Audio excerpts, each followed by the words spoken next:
আসসালামু আলাইকুম। ধান কাটা শুরু হয়েছে আমাদের নড়াইল এলাকায়। কৃষকের মুখে হাসি, ফসল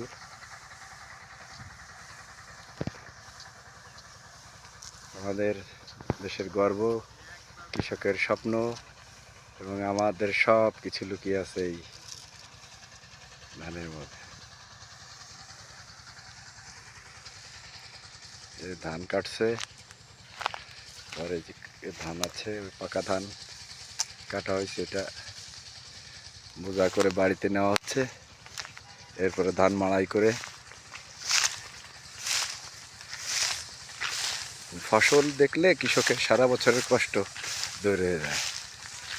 বছর ভরে এই ধান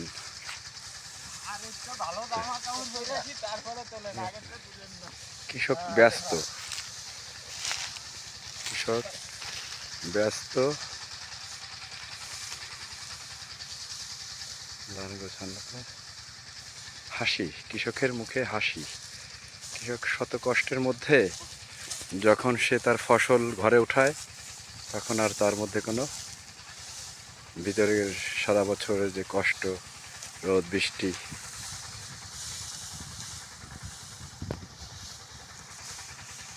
হ্যাঁ, বাপ এবং ছেলে দুইজন কঠোর পরিশ্রমের ফসল। দেখছেন, এটা আমাদের বাংলার চিরচরিত ঐতিহ্য।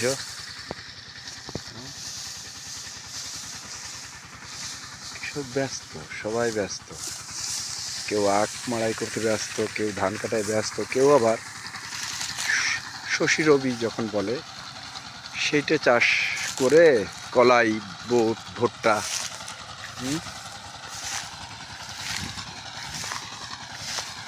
এ বোনার কাজে ব্যস্ত। কৃষক এখন, কৃষকের কোনো বিরাম নাই। এই যে এই জমি চাষ হচ্ছে, এই জমিতে এখন রবি শস্য দেবে, যেটাকে বুট, মটরশুঁটি, কলাই, মশারি, তিল, তিসি। এখন এখানে চাষ হচ্ছে, চাষের মধ্য দিয়ে রবি শস্য বুনতেছে ইনশাল্লাহ।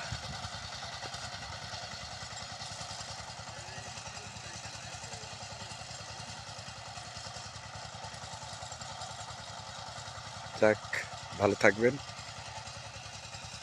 বর্তমান আমাদের গ্রামের জমি এবং কৃষকের হালচাল দেখানোর চেষ্টা করলাম। যদি ভালো লেগে থাকে, আপনারা আরও দেখার জন্য উৎসাহ দিবেন। আর উৎসাহ দেওয়ার জন্য কি করতে হয় সবাই বলে, আমি আর বললাম না, আপনারা যাতে আমি উৎসাহ পাই এবং আরও ভালো ভালো কিছু প্রতিচ্ছবি গ্রামে দেখাতে পারি আপনাদেরকে। এই যে ধান বাঁধা হয়ে গেছে, এখন মাথায় উঠায় দেবে ও বাড়িতে যাবে। এটা আমাদের একটা নিত্যনন্দিন কৃষকের জীবনযাপনের একেবারে বাস্তব চিত্র, অকৃত্রিম। হ্যাঁ, অকৃত্রিম, এখানে কৃত্রিমতা নাই।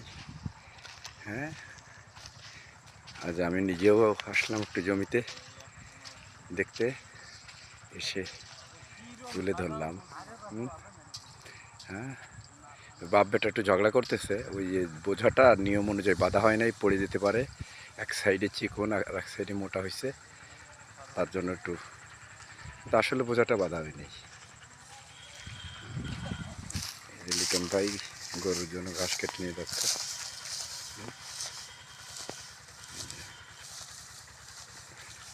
বোঝাটা বেশি একটা হয় নাই। এই কৃষকের ধান, এই ধান বাড়িতে গিয়ে মাড়াই করবে, সেদ্ধ করবে, শুকনো করবে, তারপর ভাঙবে, তারপর চাল হবে। ঠিক এইভাবেই চাল হয়। আমরা যদিও কিনে খাই, আমরা অনেকেই হয়তো জানি না, বুঝি না কীভাবে চালটা আমরা পাই, কিন্তু এটাই ওই যে এইভাবে ধান লাগিয়ে, কেটে, শুকনো করে, সিদ্ধ করে, তারপরে শুকিয়ে, তারপরে মিলে গিয়ে কৃষক সবাই খুব ব্যস্ত কাজে, সবাই ব্যস্ত, কারোর সঙ্গে কেউ কথা বলার কোনো সুযোগ নাই, কেউ কাউকে কারো দিকে ফেরার সময় নাই, সবাই খুব ব্যস্ত। তো ভালো থাকবেন, আবারও দেখা হবে এমন কোনো সুন্দর প্রাকৃতিক সৌন্দর্যমণ্ডিত দৃশ্য দেখানোর জন্য। সবাই ভালো থাকবেন, খুদা হাফেজ।